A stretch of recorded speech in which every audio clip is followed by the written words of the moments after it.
23 जानेवारी हा बाळासाहेबांच्या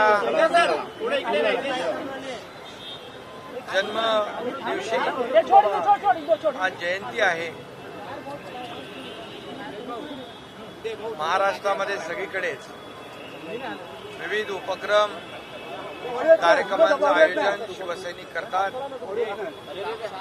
आणि बाळासाहेबांचा वाढदिवस लोक वेगवेगळ्या उपक्रमाने साजरा करतात। हीच परंपरा आजही कायम आहे। आज संपूर्ण मुंबईमध्ये प्रत्येक मतदारसंघामध्ये 11,000 दिव्यांचं प्रज्वलन होईल आणि अनेक समाजाच्या उपयोगी समाजाभिमुख अशा उपक्रमांचं देखील आयोजन आज संपूर्ण महाराष्ट्रामध्ये विविध भागांमध्ये कार्यकर्त्यांनी केले। खरं म्हणजे मी आदरणीय शिवसेना प्रमुख बाळासाहेबांना विनम्र अभिवादन करतो आणि त्यांच्या विचारांचं सरकार, त्यांना अभिप्रेत असलेलं सरकार, त्यांना अपेक्षित असलेलं काम सरकारच्या माध्यमातून आम्ही करण्याचा प्रयत्न करतोय। त्यांचा आदर्श डोळ्यासमोर ठेवून सर्वसामान्य माणसाला न्याय मिळाला पाहिजे, सर्व घटकांना न्याय मिळाला पाहिजे। त्यामध्ये शेतकरी, कष्टकरी, कामगार, महिला भगिनी, आपले तरुण, युवा, ज्येष्ठ सगळ्यांनाच शासनाच्या माध्यमातून न्याय देण्याचं काम आम्ही करतोय।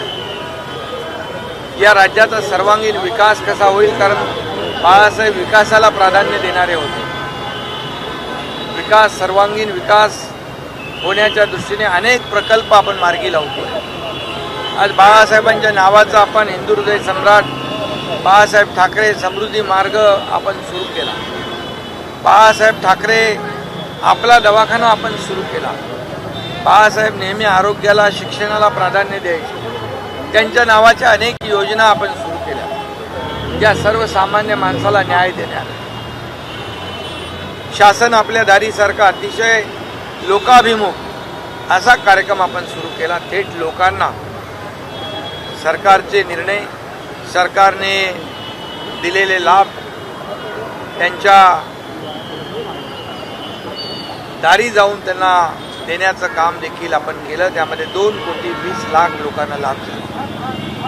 महिला भगिनींसाठी, शेतकऱ्यांसाठी, कष्टकऱ्यांसाठी असे अनेक निर्णय राज्य सरकारने घेतले जे बाळासाहेबांना अपेक्षित होते। आणि कालच आपण पाहिलं की एक स्वप्नपूर्ती जी आहे, अयोध्येमध्ये राम मंदिर व्हावं, हे देखील बाळासाहेबांचं स्वप्न होतं। तमाम करोडो राम भक्तांचं स्वप्न होतं की अयोध्येमध्ये राम मंदिर व्हावं।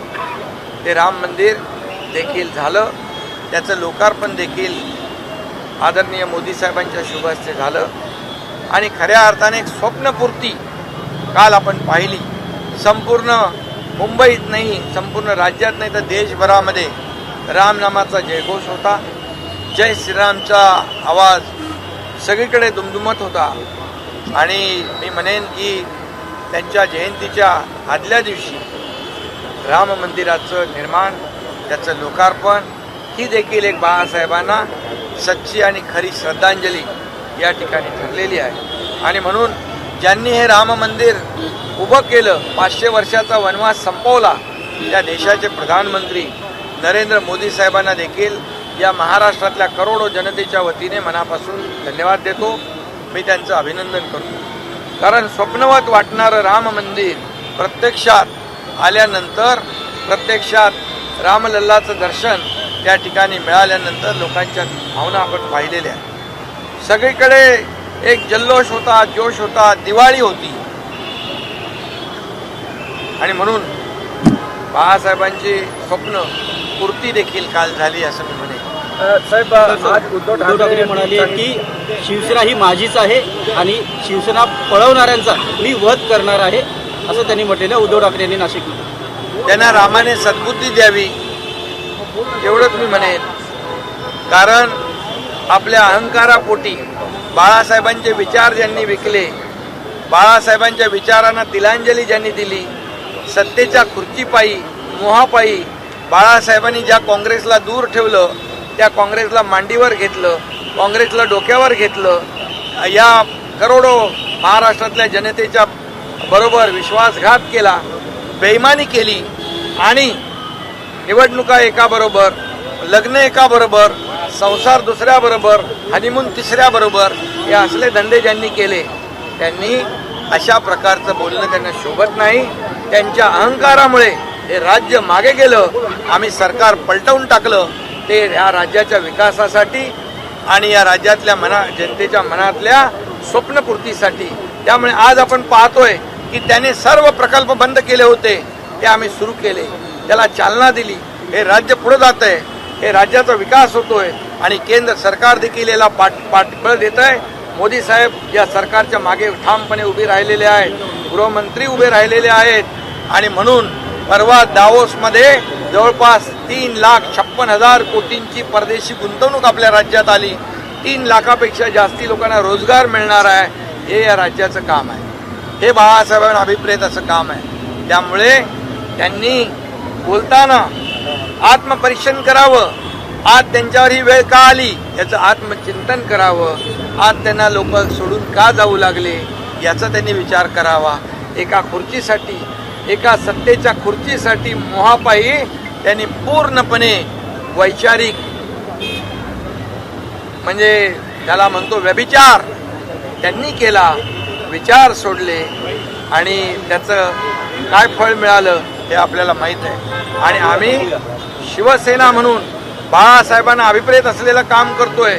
बाळासाहेबांची भूमिका आम्ही पुढे नेतोय, हिंदुत्वाची भूमिका आम्ही पुढे नेतोय. सावरकरांचा अपमान सहन करणाऱ्यांनी, सावरकरांचा अपमान करणाऱ्यांच्या मांडीला मांडी लावून बसणाऱ्यांनी आम्हाला शिकवण्याची आवश्यकता नाही. आणि निवडणूक आयोगाने शिवसेना कुणाची आहे, धनुष्यबाण कुणाचा आहे हा निर्णय दिलेला आहे. त्यामुळे मी याच्यावर अधिक भाष्य करू इच्छित नाही. मुखोटा घालून फिरताय, तो मुखोटा आम्हाला फाडायचा आहे आणि भाजप मुक्त जय श्रीराम म्हणायचं आहे असं उद्धव ठाकरे म्हणाले. राम ज्यांना अयोध्येमध्ये रामलल्लाची मूर्तीची प्रतिष्ठापना झाली, राम मंदिराला ज्यांनी विरोध केला, रामाच्या अस्तित्वावर ज्यांनी प्रश्न केला, त्यांना बोलण्याचा नैतिक अधिकार नाही. जो राम का नहीं वो किसी काम का नहीं.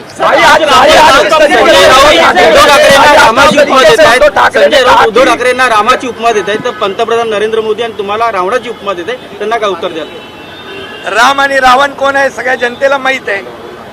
रावणाच्या लंकेचं दहन कोणी केलं तेही माहीत आहे. त्यामुळे आम्हाला जास्त काय बोलायचं नाही.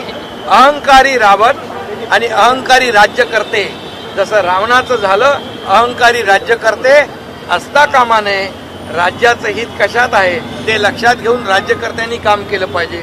आपल्या अहंकारामुळे, आपल्या इगोमुळे राज्याला खड्ड्यात घालण्याचं काम ज्यांनी केलं, लोकांना माहीत आहे रावणाची वृत्ती कोणाची आहे आणि रामाची वृत्ती कोणाची. आज जिस तरीके से उद्धव ठाकरे ने कहा कि अयोध्या में राम भक्त अंधभक्त जमा थे और उसके साथ साथ कुछ लोग रावण है लेकिन राम का मुखौटा लगा के घूम रहे हैं पूरे देश भर में. अरे जो राम का नहीं वो किसी काम का नहीं, मैंने अभी कहा है. और राम को, राम मंदिर को जिन्होंने विरोध किया, राम लल्ला के अस्तित्व पे जिसने सवाल खड़ा किया, ऐसे लोगों को राम लल्ला का नाम लेने का अधिकार नहीं. मैं इतना ही कहूँगा कि आदरणीय हिंदू हृदय सम्राट बाळासाहेब ठाकरे जी का सपना नरेंद्र मोदी जी ने पूरा किया है. करोड़ों राम भक्तों का सपना आदरणीय प्रधानमंत्री नरेंद्र मोदी जी ने पूरा किया है. ये सबको सपना लग रहा था. 500 साल का वनवास ये आदरणीय मोदी जी ने खत्म किया और राम लल्ला को मंडप में से, कुटिया में से मंदिर में उनका पुनर्स्थापन किया, उनकी प्राण प्रतिष्ठापना की. ये कल का जो दिन था एक ऐतिहासिक दिन था, सुनहरे अक्षरों में लिखा जाने वाला दिन था. लेकिन ये लोगों को क्या समझेगा, ये रावण वृत्ति के लोग राम को कैसे जानेंगे. और इसलिए मुझे और कुछ कहना नहीं. ये देश की जनता इनको सही जवाब देगी और सही उनको सबक सिखाएगी. जरा ये पुण्यापर्यंत पुलिस पर आलेला पत्थर आहे, बाकी हुई। मुंबईत येऊ इच्छित कल आहेत जिस तरीके से ते. याकडे आपण काय नेमकी पावलं उचललेत? वंशावळाला देखील आपण आता मान्यता दिलेली आहे, काय सांगाल? आपली बोलणं सुरू आहे का?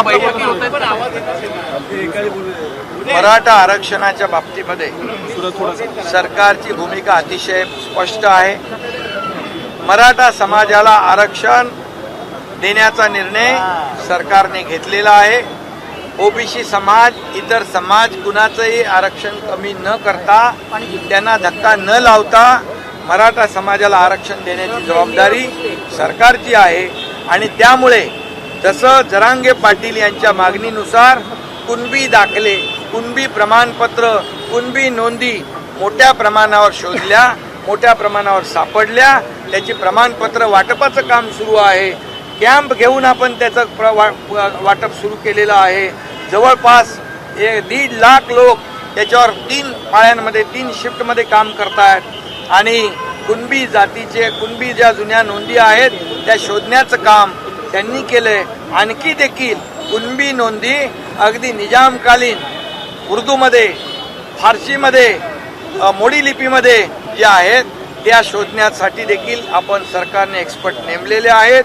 आणि मागासवर्ग आयोग पूर्णपणे 24/7 काम करतोय.